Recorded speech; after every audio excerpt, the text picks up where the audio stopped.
مدینہ میں بھی آپ دیکھتے ہیں کہ رسول کریم علیہ السلام کی آمد کا لوگوں میں چرچا ہو گیا، مدینے والوں کو پتہ چل گیا کہ حضور علیہ السلام آ رہے ہیں۔ روزانہ نکلتے ہتھیار لگا کر، کتاریں باندھ کر کھڑے ہوتے،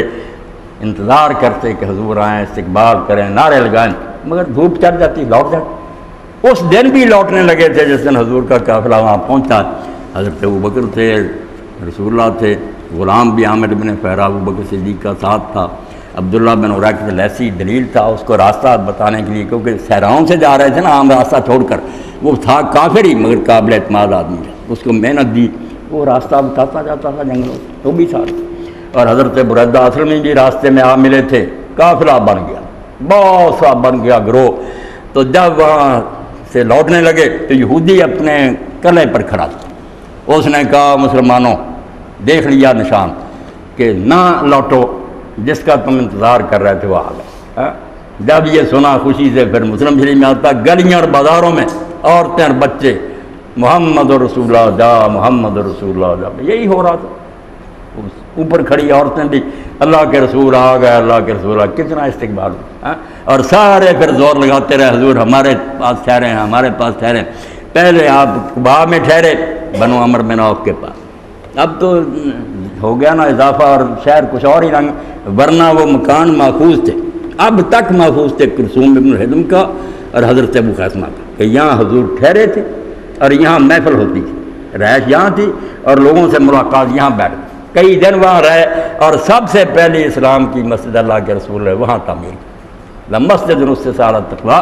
وہ چھوٹی سی تھی، اب تو وہاں ایئر کنڈیشن ہو گیا سارا۔ میں جب پہلی مرتبہ بہت چھوٹی تھی، کچی تھی اور نہ فرش بھی کچا ہی تھا، اس وقت نشان دیتے تھے کہ یہاں حضور کی اونٹی بیٹھی تھی۔ تو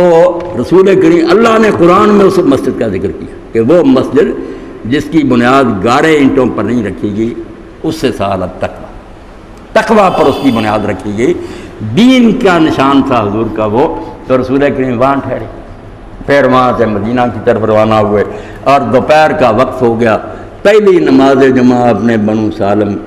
کے محلہ میں پڑھی، مکہ میں جمعہ نہیں پڑھا جا سکا، یہاں وقت ہو گیا، آپ نے وادی میں پھر وہاں نماز جمعہ پڑھائی۔ اب وہاں مسجد بنا دی گئی، مسجد الجمعہ، وہاں سے پھر لوگ قطار در قطار کھڑے تھے، ہتھیار بند تھے، سارے کہتے تھے حضور ہمارے گھر ٹھہرے، حضور ہمارے گھر ٹھہرے۔ تو اللہ کے رسول علیہ السلام نے کہا کہ اگر میں ترجیح دوں کسی کو تو پھر یہ ناراض نہ ہو، تو یہی کہا کہ بھائی اصل بات ہے کہ یہ جو ہے نا بنو خزرج، ان میں سے یہ بنو نجار کا قبیلہ، یہ میرے دادے کے ہیں ننہال، میرے دادا عبد المطلب کی شادی ان میں ہوئی تھی، سلمہ میری دادی ان میں سے تھی، اس لیے یہ ابو ایوب انصاری ان کا خاندان جو ہے نا بنو نجار، ان کا حق بنتا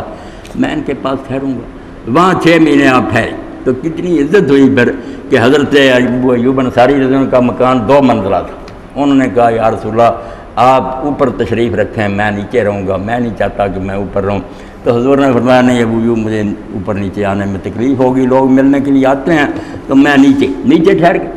تو حضرت ابو ایوب انصاری رضی اللہ عنہ جب کھانا بھیجتے، وہ بات جو سید قطب کہتی جو دل سے جھک جاتے نا اسلام کے لیے، انہیں پھر مسائل منوانا آسان ہوتا، پھر بتاتے جائیں شراب حرام ہے، زنا چھوڑتے جائیں گے۔ جو پہلے مانتے ہی نہیں اللہ کو نہ قیامت کو، ان کو خام خواہ آپ ایک چولا پہنائیں جو ان کے جسم پر فٹ ہی نہیں ہے، کیا فائدہ ہو، بیکار جائے گی محنت ساری۔ تیار ہو چکے حضرت ابو ایوب کی محبت دیکھیں کہ وہ پھر کھانا بھیجتے آپ کے لیے اپنے گھر سے، اور زیادہ بھیجتے، اور کہہ دیتے کہ اللہ کے رسول آپ جتنا جی چاہے کھائیں، زیادہ منگوا لیا کریں، مگر جو بچے نا آخر میں آپ اس طرح اپنی انگلیاں لگا، اس کھانے پر حلوے یا کھیر وغیرہ پر نا اس طرح اپنی انگلیوں کے نشان لگا، تاکہ میں پھر وہیں سے اپنا پنجہ لگا کر برکت لینا چاہتا ہوں آپ کے ہاتھ کی۔ ایک دن سوئے ہوئے تھے اوپر اور بیوی بھی تھی، مگر ذہن میں یہ خیال آ گیا کہ ہم بڑی گستاخی کر رہے ہیں، ٹھیک ہے حضور نہیں پسند کرتے، مگر یہ بات بری ہے کہ ہم اوپر گھوم رہے ہیں، حضور نیچے۔ ایک کونے میں ہو کر دونوں بیٹھ گئے، کام ادھر بیوی الگ، ایک کونے میں جا کر رہا، ساری رات جاگتے ہیں، اور صبح آ کر کے اللہ کے رسول بس ہماری گستاخی معاف فرمائیں، تکلیف کی کوئی بات نہیں، میں یہ نہیں برداشت کر سکتا کہ میرے پاؤں آپ کے سر کے اوپر۔ آپ ایسے لوگ تھے جن کی وجہ سے جب وہ سارے 10,000 کے قریب تو علماء لکھتے ہیں نا کہ بقیع میں دفن ہے، جو باہر سے بھی آئے تھے وہاں ان کی قبریں بنی، تو یہ بہت پیارا شعر سر سید ابو الحسن ندوی نے لکھتے کہ دیکھو ایک طرف گنبد خضرا کھڑا ہے اور بالکل اس کے سائے میں تھوڑے گزوں کا فاصلہ کہ بقی ہے جہاں وہ صحابہ دفن ہے. تو کہتے ہیں یہ بات وہ ہوئی جو تجھ بن نہ جینے کو کہتے تھے ہم، اسی عہد کو اب وفا کرتا ہے. اگر تیرے ساتھ وعدہ کیا تھا زندگی بھی تیرے